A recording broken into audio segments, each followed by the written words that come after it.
Okay, welcome to, I don't know, my YouTube channel.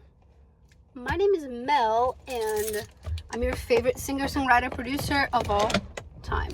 And today, we're going to talk about why you should be doing the things that you've always wanted to do. And if I'm being honest, this video is as much as it is for you as it is for me. So, if you like something and you've always wanted to do something, chances are you've been consuming a lot of content about this one thing. For me, for example, I've always wanted to be a singer, so all my life I've been watching and being as caught up as I can with other artists and their journeys and how they're doing the things that they're doing.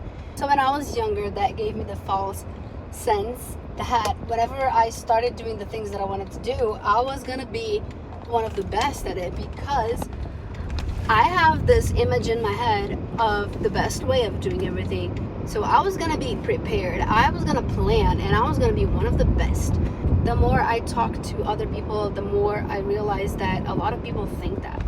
A lot of people think that in order for them to start doing that thing that they want, they need to have the best equipment, the best background, the best planning, the best audience. I get that thought because I've been through it too. It's something that freezes you in time, because then you keep waiting for you to have those perfect scenarios. Some strawberries and blueberries. I wanted to get cherries, but they're so expensive. Welcome valued customers in Shoppers Call. Scan it now. Remember to take your receipt. Luckily, you have me, and we can talk about this and be real. I think there's a lot of issues with that mindset. First of all, when you think like that, you kind of ignore the whole journey that those people you watch have been going through for however many years or months they've been doing it. Also, a lot of those people have a team of people that works with them, or a lot of money and equipment. And if you're starting out immediately, don't go out and spend $400 in equipment. It makes no sense for you to do that. What if you can't stay consistent with it? You just spent $500 on equipment. That sucks. Well, I'm gonna give you some reasons as to why you should start doing the things that you want to do right now, this week, today. Okay, the first big thing is that you need to get the hang of things before you go straight into it. You can't show up to the gym today for the first time and expect to be working out like someone that's been working out for the past year, for example. Because even if you did, can you imagine how sore you'd be for the next 5 days? And I think that is sort of the same mentally. If you put yourself in a position of a lot of pressure right away for something, you're probably gonna get overwhelmed. And the reason I say that is because I went through it. So it's important to allow yourself to get the hang of it. And that means showing up as often as you can and doing your best to be the best in that area. So if it's learning, practicing, talking, I don't know. When I started posting last year, I was trying to do it in a way that I've seen other people do. It wasn't the most natural way to me. So I got immediately so tired of it that I couldn't even plan to do another one, because I knew how much energy it was going to take. I was burnt out pretty fast. That takes us to number 2. Finding your own style. The best thing I learned is that there isn't a right way of anything. You can see a lot of people doing things a certain way and want to look at what they're doing and learn from what they're doing. Yeah, do that. That's great. But if you start looking at it and thinking that that's the right way, you're probably going to end up putting yourself in a box that you didn't even have to in the first place. You could have just been trying to do the thing in the way that feels more comfortable to you.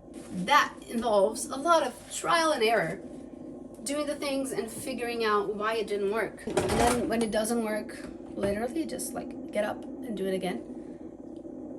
It took me a little while to get up and do it again, but I'm here now, aren't I? I've tried filming stuff with this mic more than once and it didn't work, so at this point I just trial and error. Okay, I came to the pool because it's a nice day to be out here. Okay, now, wait. Yes, planning is really important, but if you plan too much, you end up staying stuck and not doing other things, and then you end up delaying something for weeks, and then it becomes months, and then it becomes years, and then Honestly, I think time is one of the biggest assets we have, and it's one of those things we can never get back. So just think to yourself, if you had started doing the thing that you want to do 1 year ago, what position would you be in today? In reality, we're not going to know for real, right? But I think you would at least be a little bit more comfortable with the whole idea, if not already having opportunities to work with other people doing the same thing. Now, having good, inexpensive equipment is really good, or just buying courses and or subscribing to people's Patreons and watching a bunch of videos on YouTube about it and tutorials and all those things are great, but they mean nothing if you're not out there doing and practicing and learning and trying and failing and getting back up. I personally feel that in the beginning when I started doing music, I was so scared of showing everyone that I was doing stuff.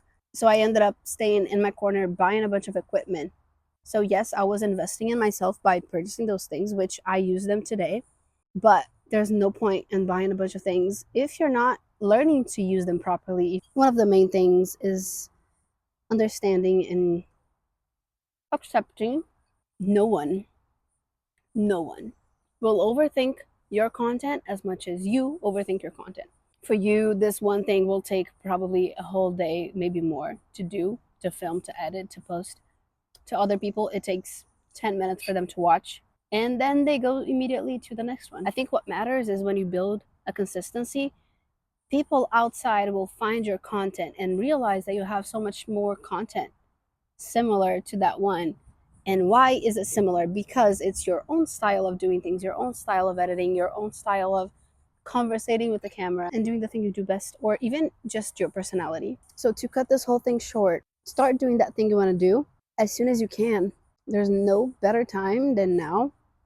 And like I said in the beginning, this is as much for you as it is for me. I really need to wake up for that fact, because sometimes it's so easy to get stuck in what people might think. If you're not good enough, we know our flaws better than anyone. It's good to remind ourselves that there are people out there that are not going to be looking at you and staring at your flaws. People want to find other people that think the same way or that like the same things, or they just want to vibe with someone else's personality. I think it takes courage for sure. That's one of the biggest things, I think. Anyway, nice hanging out. I was thinking of getting into the pool, but I live in Washington, so pool and sun doesn't always mean good temperature pool. It could instead mean very cold pool in a kind of hot day. I hope you come back. If you have any other tips you want to share with anyone around here about being confident in your own work, please leave a comment. If you don't mind leaving a like, I would appreciate that. Subscribe to keep up with whatever I'm going to post next. It's going to be a surprise even for me. Anyway, I am going to keep eating my strawberries and get probably in the shade a little bit.